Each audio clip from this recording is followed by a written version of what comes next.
रामेश्वर काका चाय पी रहे थे जबकि लल्लन अखबार पढ़ रहा था।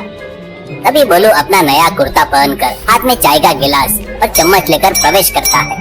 अरे भाइयों रुक जाओ और चाय पीना बंद करो, आप सभी के लिए खुशखबरी है। लल्लन ने चाय रोक कर कहा। क्या बोलो, फिर से शहर भाग रहे हो क्या? अगर वही खुशी की बात है तो बताओ, हम सब लोग खुशी मनाएंगे। बोलू हंसते हुए कहा। अरे लल्लन भाई मजाक बंद करो, मैं भागने नहीं इस गाँव को पेरिस बनाने के लिए आया हूँ। कल से इसी चाय की दुकान के बाजू में मेरा नया ठेला शुरू हो रहा है, नाम है भोलू फ्रेंच फ्राई शवरमा। खुजाते हुए कहते हैं। अरे क्या है वो फ्रेंच फ्राई शवरमा? क्या नाम? जीभ भी नहीं घूम रही है? हमारे गाँव के शर्मा जी को तल के बेचोगे क्या?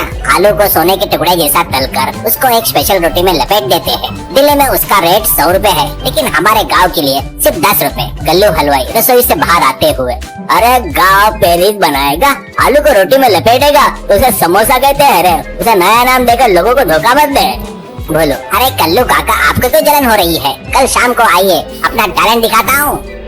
अगले दिन शाम को भोलू ने चाय की दुकान के पास ही एक छोटी सी मेज लगाई और स्टोव और तेल की एक बड़ी कढ़ाई रखी और बगल में आलू का बोरा।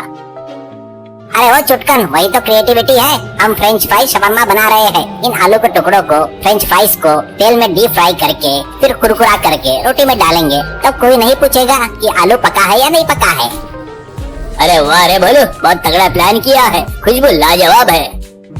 भोलू धीरे से चुटकन से कहा। ओए चुटकन, असली समस्या तो अब आई है। शहर के सॉस का डिब्बा टूट गया है, अब लोगों को सफेद क्रीम कैसे देंगे? चुटकन ने कहा। अरे भाई घबराओ मत, कल रात का जमा हुआ दही है, लेकिन थोड़ा खट्टा हो गया है। उसमें हम घर की बची हुई टमाटर की चटनी, थोड़ी चीनी और थोड़ा चूना, अरे छी छी छी, चूना नहीं थोड़ा नमक मिलाकर देते हैं, सफेद और गाढ़ा हो जाएगा। भोलू ने कहा। अरे ओए होशियार लड़के, इतना शानदार आइडिया, खट्टा और मीठा मिलेगा तभी तो फॉरेन का टेस्ट आएगा। शाम के 6 बजे और चाय की दुकान के पास मेला लगा हुआ था। बोलू हाथ में प्लास्टिक कवर लपेटकर जल्दी जल्दी काम कर रहा था। एक मोटी रोटी लेकर उसमें तले हुए आलू के टुकड़े डालकर उस अजीब से खट्टे दही और टमाटर के मिश्रण को गाढ़ा करके डाल रहा था और उसके ऊपर नमकीन और मुरमुरे छिड़क कर लपेट रहा था। सरपंच जी। क्या रे बोलू, देखने में तो अच्छा है पर खुशबू थोड़ी खट्टी आ रही है। बोलू ने सरपंच से कहा। अरे सरपंच जी, वो फ्रेंच की खुशबू है, पेरिस में ऐसे ही होती है, आप आँख बंद करके खाइए। सरपंच जी ने एक बड़ा निवाला लिया, उनका चेहरा अजीब हो गया, उनकी आंखें बड़ी हो गई। आहा, क्या कहूँ, जीभ पर नारद मुनि नाच रहे हैं, खट्टा मसालेदार और एक अजीब सा किक है भाई।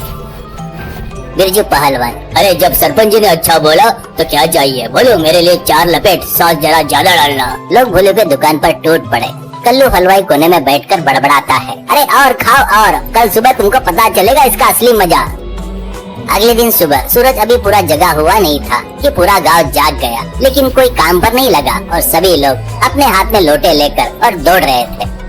ललन खेत की मोड़ पर दौड़ते हुए कह रहा था। अरे भालो, बर्बाद कर दिया रे, रात भर पेट में कोई मालगाड़ी चलाई जैसा लग रहा था। रामेश्वर काका लाठी पकड़कर कांपते हुए कह रहे थे। मुझे पहले ही पता था शौरमा हमारे पेट के लिए कर्मा था। अरे आलू के साथ कोई जहर मिलाया रे। सरपंच जी की हालत सबसे खराब थी और वो अपनी इज्जत के लिए वो किसी को नहीं बता पाए और घर में ही पड़े रहे। बोलू को एक अपराधी की तरफ बीच में खड़ा किया गया। सरपंच जी थके हुए गुस्से में। अरे बोलू, तू आदमी है या यमदूत? तूने उस सफेद चटनी में क्या मिलाया था? सच बता, नहीं तो गांव से तुझे निकाल दूंगा। बोलू कांपते हुए अपना पसीना पोंछते हुए कहा। गलती हो गई मालिक, वो फॉरेन सॉस नहीं था। चुटकन ने कल दही में टमाटर की चटनी मिला दी थी और थोड़ा खट्टा हो गया था। बिरजू पहलवान को गुस्सा आकर उठते हुए कहा। क्या खट्टा दही? अरे मैंने 5 खाए थे रे, मेरे पेट में अभी भी ज्वालामुखी फट रहा है, मैं तुझे मार डालूंगा। बिरजू भोलू पर झपटने ही वाला था, तभी कल्लू हलवाई ने उसे रोक दिया और कहने लगा। अरे रुक जा बिरजू, उसे मारना मत, मारने से तेरी थकावट बढ़ेगी, उसे पेट दर्द कम नहीं होगा, उसे सही सजा मिलनी चाहिए। रामेश्वर काका, इसके लिए एक ही सजा है, जब तक हम सबका पेट ठीक नहीं हो जाता तब तक वो अपने खर्चे पर अदरक की चाय बनाकर पिलाएगा। आता हो। बोलू अदरक कूटने लगता है और गाँव के लोग थके हुए मुस्कान के साथ हंसने लगे। इस तरह रामपुरिया गांव में फ्रेंच क्रांति का एक दिन खत्म हो गया